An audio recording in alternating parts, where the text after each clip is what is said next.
Howdy, everybody. This is Leo Cloutier with Malice to It. And it's indeed a pleasure to have as our guest here today one of the outstanding outfielders in Major League Baseball for many, many years. The Philadelphia Athletics, particularly. He was also with the Boston Red Sox. I'd like to welcome to our show now a coach with the Philadelphia Phillies, Wally Moses. Welcome, Wall. Hi, Leo. How are you? Well, Wally, it's always a pleasure to see you. Wally, another season looms here, of course, and you're with the Phillies now. Seems as though they made some trades which will bolster their ranks quite a bit. What do you think? Well, I'm really not a coach anymore. I'm just I'm an instructor down here in spring training, and then during the summer I go out to the ballpark 2-3 times a week when they're home, and make 2 or 3 trips in the summer for them down there. Their minor league club. That's about all I do. Well, that's enough. That's quite a bit. Speaking of the trade, I think I don't know much about the National League. You know, I've been out of it for quite a while. You know, I was with Yankees in Detroit. The last time I was in the National League was with Cincinnati in 1960. But everybody's telling me they think that the Phillies got the best of Carlton for the pitcher we gave them. For Rick Wise? Yeah. Oh, yeah. Now they're about the same age, so I'm not qualified on it. I know Rick did a real fine job last year. Yes, he did for your club, and of course Carlton had a 20-game year with St. Louis, which was tremendous also. Wally, have you found? So your best years were with the Philadelphia Athletics, right? Right. And how long ago was that, Wally? I started in '35 with them, in 1935, and I finished my playing career there in '51. Was Connie Mack managing at the time you broke in? Yeah. Is that so? He managed every year I was there except the last one. Dykes started managing in '51, and then I started coach under Dykes in '52. This Connie Mack was something, wasn't he, Wally? Yeah, he was a nice old guy. Yes, he really was. He certainly was in baseball quite a while. Yeah, he told me early in my career that I was always going to have a job with him, and when I got where I couldn't play, the job was there. Yeah, and then you came to Boston for a while. Yeah, they got me during the summer of '46, the year they won the pennant. Wally, you've been around, as you say, for the Detroit Tigers. You've done considerable work for them, too, and, of course, now you're with the Phillies. Have you found that baseball has changed very much since the days that you played? Yeah, there's a difference. The boys are bigger and stronger, and they're coming up younger because they're getting a lot more instruction earlier, which would have helped us if we'd have had it in those days. That's right. And the ballparks on the whole are better. Playing conditions are better. And the relief pitching is improved. I'd say the starting pitching is not any better. We had some great starting pitchers, but we didn't have the bullpens that they have today. So that makes it a little tougher hitting.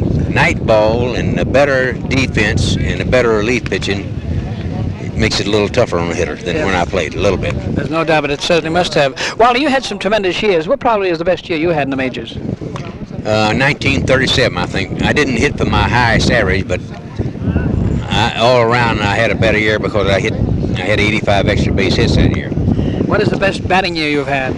36. I hit 345 that year. That's a good average in any ballpark. Yeah, they don't hit that much anymore, not too many. Very rare. Torrey last year was... Exceptional year, wasn't it? Oh, he was a fine hitter last year. I never saw anybody better, you know. You know, Wally, when you figure a guy bats 363 right-handed and 362 left-handed, he has to be a good ball player. There aren't too many of those fellows around. No. Wally, what's probably the best pitcher you ever faced during your major league career? I don't know the best. I'd say about the toughest was Johnny Allen.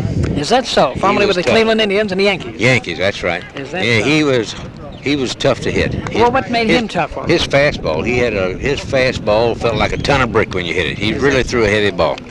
Wally, as you instruct these players today in the art of hitting, what do you look for in a youngster? Well, you watch him and try to see what's hampering their swing. I see. What you really try to do to a hitter is get him where he gets a good, consistent swing all the time, a good swing. I don't worry about contact too much right away. If they're getting a good cut, sooner or later they're going to hit the ball. Wally, there are a lot of ball players, a great many of them, break into the majors at the age, let's say, of 26, 27, and then 28 and 29. How long do you think that a youngster should fool around the game, so to speak, before he decides that he either has it or hasn't?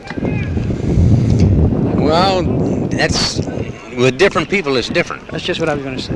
And today, if a fella has a chance with this pension setup, if he had a chance to get there, I'd have to stay after it until everything was pretty well exhausted. I agree with you. Because the pension is terrific. I know because I'm on it now, and it is really a nice thing for the ball player today. Well, you only have to get 4 years in a day, but a boy that can get 6 or 8 years in, he's not going to starve to death. You're so right. You know, speaking of pension, the Rocher, I guess, is getting the maximum. He's getting $2,000 a month, which is quite a pension. Well, I took, yes, it is. I took mine at 60. I didn't. Well, I was getting kind of tired of all the traveling, with the coaching and everything, and my wife was getting a little tired of it too. And everybody told me they thought I should take it at 60, waiting that 5 more years. And in other words, a friend of mine says, how much can you do after you're 65? Yeah. Well, so he said, I retired at 60.